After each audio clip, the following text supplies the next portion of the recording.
They told most of you, look at you. In Africa, you're always praying. Go to China. People are working. And you can no longer do God's job.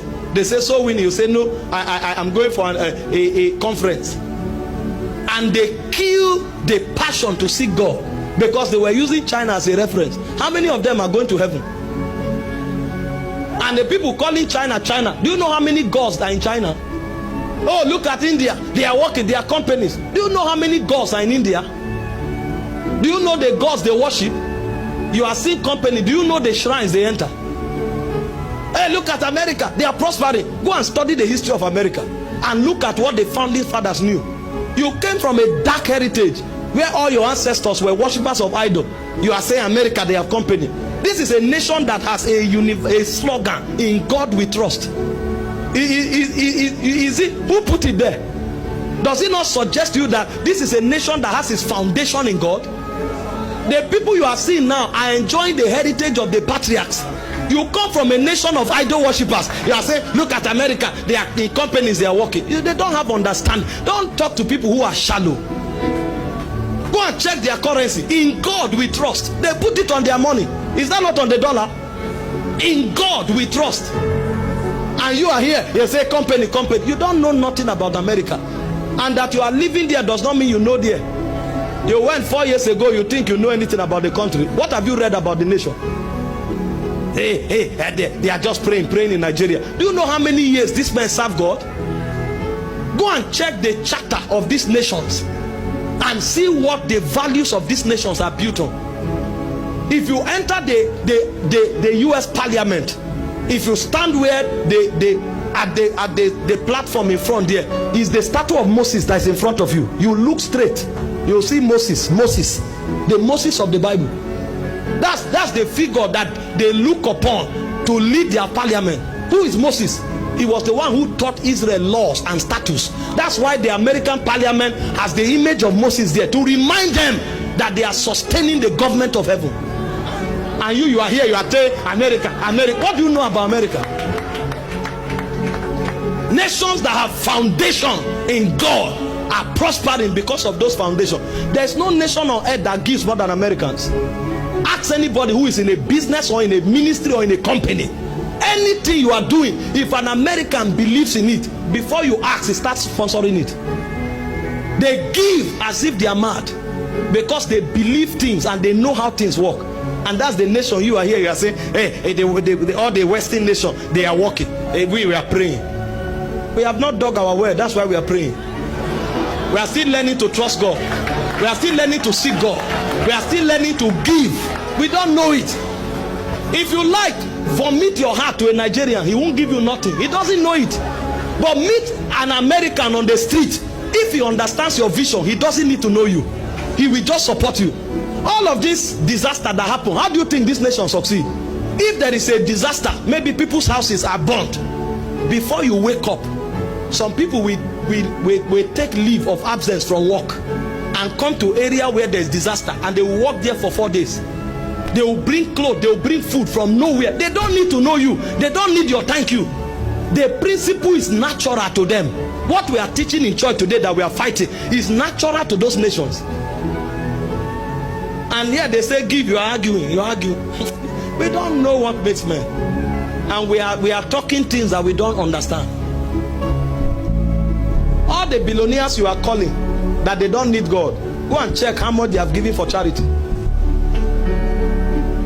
You'll be shocked that you don't know what you are saying.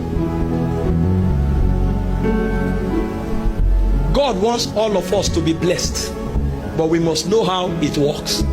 And Jesus taught us 3 principles. He said the lilies don't walk. It's not encouraging you not to walk, but it's telling you that even the lilies that don't walk, they don't worry themselves. And he said if you trust God, he will bless you the way he blesses the lilies. And he said the lilies are so blessed that they have more glory than Solomon. To give you an idea of how God increases men that trust him. Number 2, he says seek ye first the kingdom and his righteousness. He said all these things shall be added to you. That means if you seek God and seek to live right, God prospers you. And number 3, he said give, it shall be given to you. Good measure, pressed down, shaken together, and running over. There is a dimension of wealth that God is about to bring his children into, so that they can advance his kingdom and so that they can live a fulfilled life. Listen, my brothers and sisters, I am someone who believes that people should be respected, who believes that people have the right to their opinions, who believe that we live in a free society where everyone is entitled to their opinion. But sometimes when you hear the things people say, you can't help it but comment about it. From the video you just watched, you heard what this man of God said, Apostle Michael Orokpo said. And does that make any sense to you? Does that make any sense to you? Now, he might have said that those people, they have their own gods that they worship, and the Americans, in their money, it is written, in God we trust.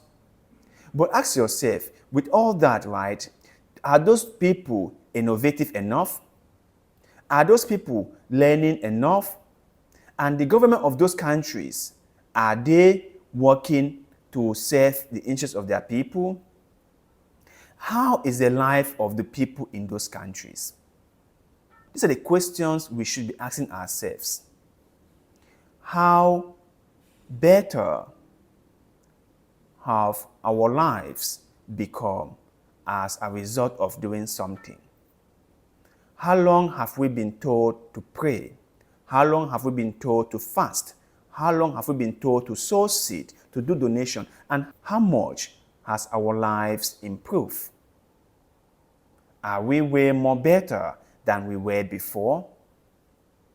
Have we benefited anything from all the fasting and praying and seed sowing? Or have a few people, like the men of God, benefited enormously at our own expense? No, these are the questions we should ask ourselves. And I hope you guys are asking yourself these same questions. Because if someone like Michael Orokpo, whom I believe to be very intelligent, to be very smart, will come on the pulpit and say things like that, then you begin to ask yourself, what are they really hiding? Like, what is the motive? This is a question you should ask yourself. Why is he saying something like that? And what he is saying, does it make any sense at all? Now, no one is saying that people shouldn't go to church. No one is saying that people shouldn't serve God. But we are saying that we should be innovative enough so that while we go to church, we can be able to feed ourselves. While we go to church, we can be able to take care of our families. While we go to church, we can be able to live pretty well. Is that too much to ask? Is that really too much to ask? I'm guessing the Michael Orokpo guy is living pretty well. He has a huge following. They are contributing to his own welfare. So he is okay. And the church is his factory. The church is his business. The church is his own creation that he is using to make enough money for himself. Why wouldn't he defend it? Why wouldn't he? Why wouldn't he? He said people are complaining that China is developing and the China are not praying as much as Nigeria, or India, they are not praying as much as Nigeria, and they are developing, but we don't know how many shrines are in India or how many places of worship are in China. The problem is not the number of worship places or places of worship.